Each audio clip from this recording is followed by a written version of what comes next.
si en apparence, même si en apparence c'est un soi, parce que c'était un dictateur, c'est un homme qui avait volé le pouvoir. Et tous ceux qui volent le pouvoir ne sont jamais soutenus par leur base. Et c'est ce que je crains pour Saddam Hussein. On ne se souvient pas quelle élection démocratique a porté Saddam Hussein au pouvoir en Irak. Et c'est malheureux pour lui. Et ça, c'est un drame. C'est lié aussi, en fait, on peut parler de la chute de l'Union, le fait qu'il n'y ait plus de blocs, en fait. Effectivement, le fait qu'il n'y ait plus de blocs, ça joue en défaveur de Saddam Hussein, puisque partout, l'homme crie démocratie, liberté, partout. Regardez comment Gorbatchev a obtenu un prix Nobel de la paix, ou ce qu'il a fait. Donc, on peut pas, les gens ne peuvent pas, Saddam Hussein, ça tombe mal pour lui, il n'a pas acquis ce pouvoir par la volonté du peuple irakien.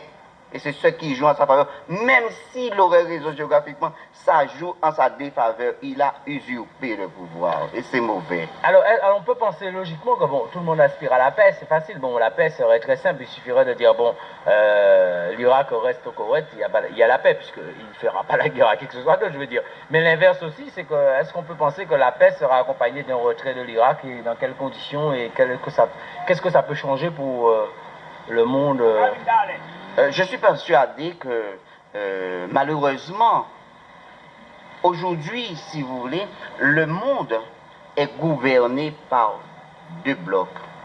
Mais les deux blocs s'installent partout par la subtilité, par l'intelligence, par les masses médias, par le pouvoir économique, par le pouvoir de la langue surtout, et n'utilisent guère les armes à feu. Or, la position de Saddam Hussein paraît une position rétrograde. Entrer militairement dans un pays, c'est ce qui perd Saddam Hussein. Il n'a pas suffisamment de stratégie, de diplomatie, peut-être pour récupérer son territoire par un moyen qui est rejeté par tous, la violence. Et qui se sert de l'épée périt par l'épée. On ne chasse pas la nuit avec la nuit. Mais en plus, on aurait du mal à imaginer que le Koweït négocie avec le Koweït pour lui donner une partie de son territoire.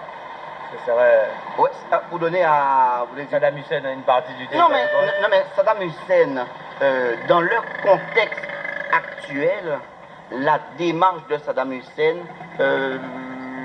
paraît un peu une démarche démodée. Entrer dans un pays comme ça prendre un pays par les armes à feu comme ça aujourd'hui, c'est pas bien vu compte tenu de l'impact que nous vivons dans cette situation où tous les peuples cherchent à démocratiser, on crie vive la paix, on essaie de vivre avec plus de fraternité entre les hommes, vous voyez. Donc c'est mal tombé.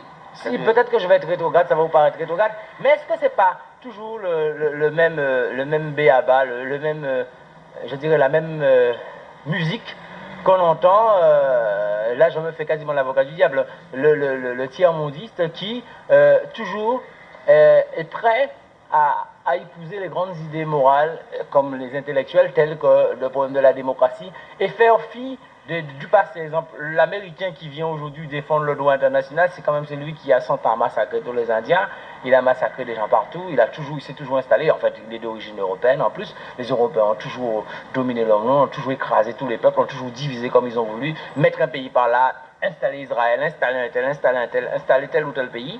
Et aujourd'hui, ceux qui sont du tiers-monde et qui ont la possibilité de s'exprimer dans le concert international, alors qu'avant qu'ils n'avaient pas la possibilité de s'exprimer, aujourd'hui ils se disent tous, bon ben, l'ordre international régi par ces gens-là qui nous ont toujours menés, c'est un bon.